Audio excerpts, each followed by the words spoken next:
Let's call some sellers. Just so you guys know, like, this is not scripted. I don't even know if these people are going to answer. I hope they do. And that's why I wanted to make sure and go over that deal in Arizona that was a lead that came in yesterday in case some of these people don't answer. Like, I haven't set anything up. You're showing people what this is really like. It's not like they answer and they're just like, hey, how you doing, sir? What can I, you gotta call a couple times.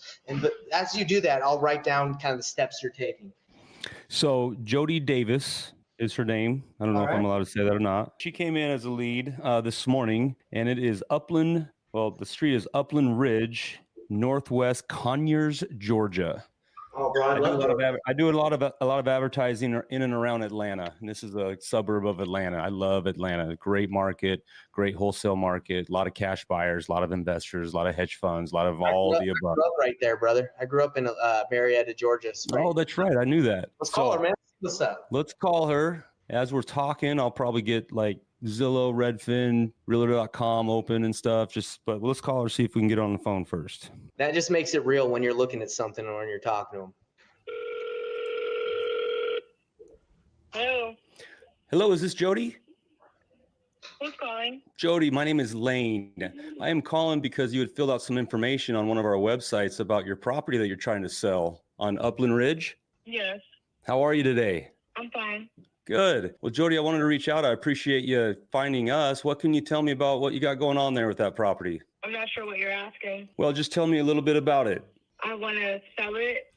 Like, what? Okay. I mean, do you have a timeline that you're looking to do that in? The sooner the better. Okay. Well, you came to the right place. We are a cash buyer, so, we can close quick. We can buy it as is. Obviously, there's no real estate commissions or closing costs involved in it. So is the property currently vacant? Is it something you're looking to do quick? No, I live in the property. Okay. So do you already have another place to go and to live, or are you looking to like maybe rent back after we close for a little while until you find a place to go? Yeah, I would probably need like 30 days after the closing date to be able to move out. Okay. Well, we can accommodate. I kind of just wanted to see like maybe a quote that you guys can give or something. I don't know. If you guys can give a quote. Yeah. No, totally understandable. What's got you moving? Me and my ex-fiance bought the house together anymore, so we're just trying to sell it. So we can part ways. So is he on title? I'm sorry, what was that? Is he on title? Like, is he an owner of the home as well? Yes. Okay, so and he's willing to sell also. Okay, he's on board? He's willing. Yeah, he's on board. I just wanted to get a quote on how much you guys offer, because we already got a quote from Open Door, but I saw this ad on I think YouTube, and it was telling me you guys do quotes too. So I just wanted to see who was the better option. Yeah, no, we definitely do. What did Open Door offer you? $213. Okay. So I've sold a lot of houses to Open Door, and I know how they operate. And just out of curiosity, have you made sure that's like the net number to you? Because a lot of times they'll give a price, and then if you accept it, then they take out all their fees out of that number. Yeah, he told me the fees were, I can't remember. He told me the fees or something like that. I think it was like $3,600 or something. So is that number, that the 213, is that after they've taken out the fees? No, that's before they take out the fees. Okay. And so what would be the net to you?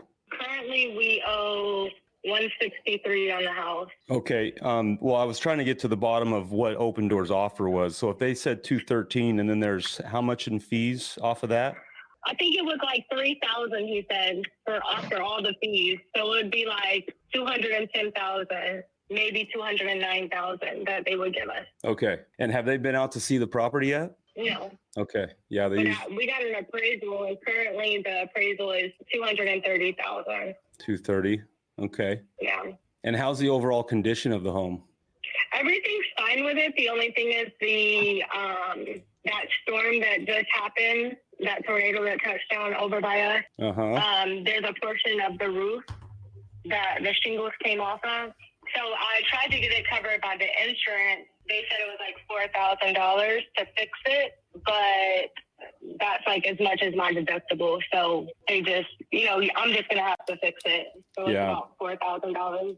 Well, I'll be honest with you. That's a pretty dang good offer if that's what they're willing to do cash. just be aware that, like I said, I've sold a lot of houses to the iBuyers, and they'll give you a price, they'll send you an agreement, you sign the agreement, and then they come out and do their inspection or their walkthrough, and then they hit you again for a price reduction for repairs. We always pride ourselves in, when we go to contract, we do everything possible. We're not going to ask for a price reduction. And so I would just be aware of that, and just, make sure you look out for that. Because it sounds like, to me, that's a very good offer. I mean, I wouldn't be able to get to that number of 210. I might be able to get close to 200. And that would, like I said, if once I get my guy over there to walk it and take the pictures and everything, and if it's, put together like we're talking about, I think that I could probably get close to 200. Okay, that's okay though. Thank you. Okay. Hey, I really appreciate you reaching out. Have you ever explored other options? Oh, I got hung up on. That girl was sassy, bro. Yeah, that was good, guys. That's what you call a smooth operator. That was great. Man. Good job, bro. She kind of rattled you a little bit in the beginning, dude, because she's like, "What are you talking about?" You're like, "I think my question was pretty clear. Tell me what the problem is." But she was like, "What are you talking about?" That's open doors hard to compete with, but I mean I've done it so many times, time and time again. It's like they give that price and they don't tell the owner that their fees are going to come out of that, and then they also don't have any estimated rehab. So once they sign the agreement, then they go out there and they do their inspection. They're like, "Oh, well, we need $25,000 for repairs." So what's the plan on this one? I would definitely. This is definitely a motivated seller, mainly because of the situation. And I wrote it down, everybody, if you guys didn't see it. She broke up with her ex. So they broke up. She has an ex-fiance. They want to sell. He's in the hospital. We didn't really go too deep into that, which is fine. But there's obviously something going on. They probably need the money. She owes 163. She got an appraisal at 230. I don't really care about appraisals. I'm sure the ARV of this property, without looking at it, maybe it's like 250, 260 or something. So I mean, Redfin's got a 261. Right. So like even to get you close to 200 on a cash, it'd probably be tight. Honestly, I was throwing it out there kind of to gauge her response, to see if like there's any discussion after she has her open door offer. And yeah, no, for sure. And was really interested. Like 200 is still pretty close to the 210, and she's like, "Okay, thank you." Like there's something, I don't know. There's something going on. Do you mind if I give you a critique, Lane, or no critique? No, please. I don't want to roast you. Please. And same with me, when I make calls, critique me. I would just, when you called her, it sounded like she might have been in the middle of something, or she was just like, kind of like, what? Like, oh, dude, you're right. You're totally right. I should have asked if this was a good time. That's the one thing I would recommend, because you kind of went right into it. And I feel like you almost, you yourself, I could feel like maybe you felt like, I got to get through this quick. With that one question, hey, did I catch you at a bad time, or do you have 5-10 minutes to talk? You would have felt a lot more comfortable to, talk it through. Good feedback for sure. Yeah, for sure. That's the only thing. A couple things I want to touch on as far as positives, though, guys.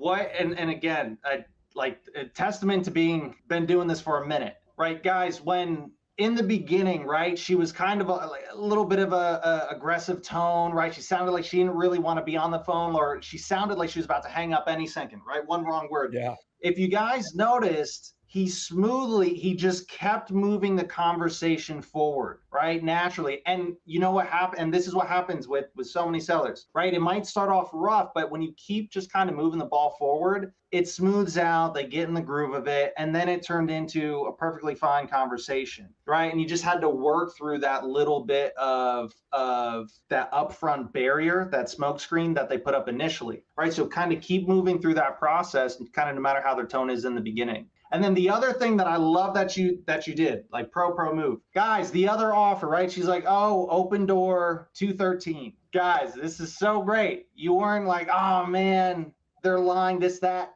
No, pushed her to, like, that's a great offer. You should take that. Like, absolutely, hands down.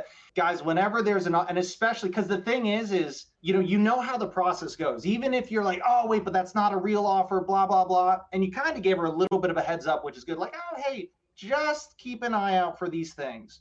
But when you're like, "Yeah, that's a really good offer, you should move forward with that." The thing is, you're perfectly setting yourself up for when she does move forward with them, and then they walk in, they're like, yeah, we need to be 30 grand less. She's going to feel disgusted with that company and feel like, they wronged her. And then that's when she's like, hey, you know what, Lane, I had a really good conversation with Lane. I don't know what price exactly he's going to be at, but he was nice. I liked him. I trusted him. I'm going to have a conversation with Lane. Either I'm going to call him back, or when he sends me a follow-up text, call, or whatever, I'm going to continue that conversation. Now, the funny thing is, even if you're at the same price or lower, she would rather do the deal with you than with the other guys that misled her and kind of made her feel this really bad experience. And that's where people love it when they feel you're genuine. Yeah, 100%. So yeah, I just wanted to throw that out there. That was good. That was a really great conversation. Lane, actually, do you want to give any feedback, or not? Like, what did you learn? I got someone from the Venom he listened. Do you have anything that you learned? No, I'm a punching bag. Give it to me. I thought you did good. You handled it very well. I like the range offer that you put on there. I would have kind of pressed a little bit different myself as, hey, okay, great. When she mentioned the 163, hey, what if you can walk away with $20, $30, or $40,000 in your account within the next 14 to 21 days? I know we were a little close on that gap, but I thought that you got a lot of good information. You handled it very well. You pushed right through her objections. I think she will be, she's still looking, so I don't think that it's a dead deal. I think there's still an opportunity. At the end, when she hung up on me, when I asked her, have you explored any other options? That's how I can roll into creative or novation.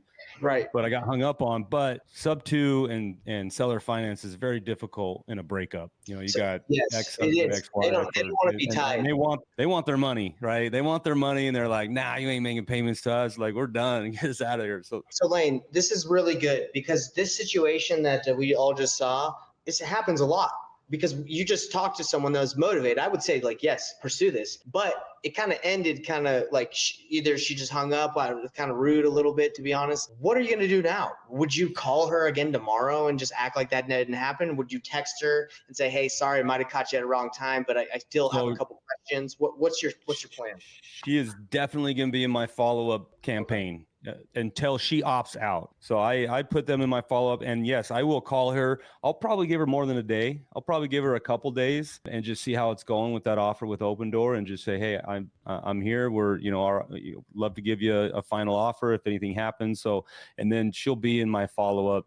She'll constantly be getting text messages and emails from us until she opts out. That's definitely not turning into a dead lead. Okay. That is a very motivated seller right there. Yes, it is. One thing that I would do if I were you, if this was my lead, I would text her right now and just like, hey, sorry, it seemed like I might have caught you at a bad time. I am really interested in the property still, and there's a couple options I didn't explain to you how I can buy properties. Love to hop back on in a couple days, or after you get your final offer from Open Door. Love to, be of any service. I think something like that. I will do that.